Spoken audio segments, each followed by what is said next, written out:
Sa traslasyon ng Poong Nazareno kung saan nagsasama-sama ang iba't ibang yapak ng buhay ng bawat deboto, kaisa si Cherry Ann Antonio na isang asawa at ina na 17 taon nang namamanata. Nagsimula niya ang pagiging deboto sa isang hindi inaasahang pagkakataon nang pumasyal kasama ang kanyang mga anak sa Rizal Park, Luneta na sumakto sa araw ng tradisyon ng pahalik.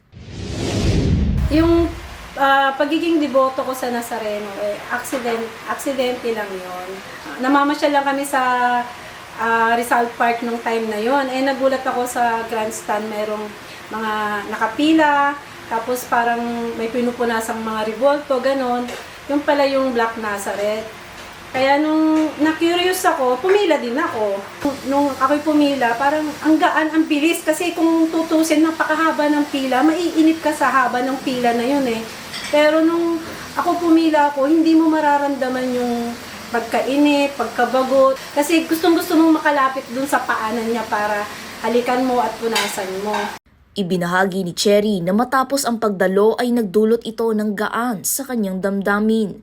Kaya naman ipinagpatuloy niya ito hanggang sa naging taon-taon na ang kanyang pamamanata, kasabay sa paglaki ng kanyang mga anak. Hindi man nakaranas ng isang bagsakan na mirakulo tulad ng madalas na naririnig na kwento hinggil sa Poong Nazareno, ipinapasalamat ni Cherry ang karanasan sa kaginhawaang nararanasan ng kanyang pamilya kahit sa simpleng paghahanap buhay. Yung aming pamumuhay ay gumagaan. Hindi ako galing abroad, hindi rin galing abroad ang mister ko. Yung pamumuhay namin, nakita mo naman, galing lang sa pagtitinda yun. Kaya siguro binibigay niya sa'yo ng magaan yung pamumuhay. Binigyang diin ni Cherry na bagamat marami ang tinitiis sa pagdalo gaya ng paglalakad sa kahabaan ng Baclaran at Rojas Boulevard, paglalakad ng yapak, walang kasiguruhan sa direksyon buhat sa dami ng tao at pangangailangan ng palikuran, wala ito kumpara sa pagkakataong masilayan o mahawakan ang Poong Nazareno. Madaling araw pa lang ay nagsisimula na ang paghahanda ni Cherry tungo Maynila upang mapakinggan ang mga patotoo ng iba't ibang deboto. Isinasara niya ang negosyo ng karne ng baboy bilang paglaan para sa espesyal na araw at kung minsay kasama nito ang kanyang mga anak.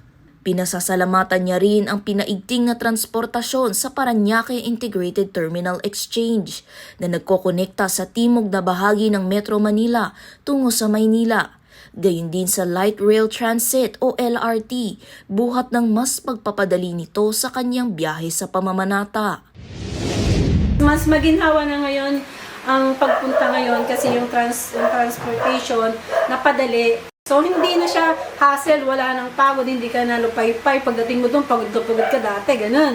Pero ngayon hindi na, fresh kang dadating doon sa Quiapo na syempre magaan, wala pang pagod. Hanggang sa umuwi ka, ganun pa rin. Sa bawat tagumpay sa pagdalo ni Cherry bilang deboto, baon din niya ang kagustuhang maipamahagi ang biyayang natatanggap mula sa Poon sa pamamagitan ng pagpapabless ng halos 200 na bracelet na aniyay ibinibigay niya sa kapwa deboto, mga kaibigan o kilala pagka-uwi. Nagpapasadya din si Cherry ng mga damit para dito. Tunay nga na sa bawat buhay na naaantig ay may pagbabagong nababatid. Kaya sa mga istorya ng buhay gaya ng kay Cherry, naway panghawakan natin ang pananampalataya sa Panginoong Hesukristo. Gayon din ang paggawa ng mabuti sa ating kapwa sa diwa ng pag-ibig.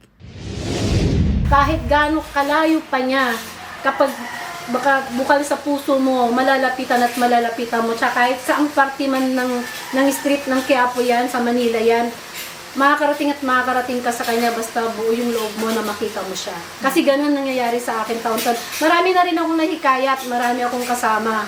Lahat sila tuwang-tuwa kasi hindi sila nahihirapan. Kako kapag bukal sa puso mo na sumama at gusto mo talaga siyang makita, malalapitan mo. Kaya nalalapitan namin siya. Sobrang lapit.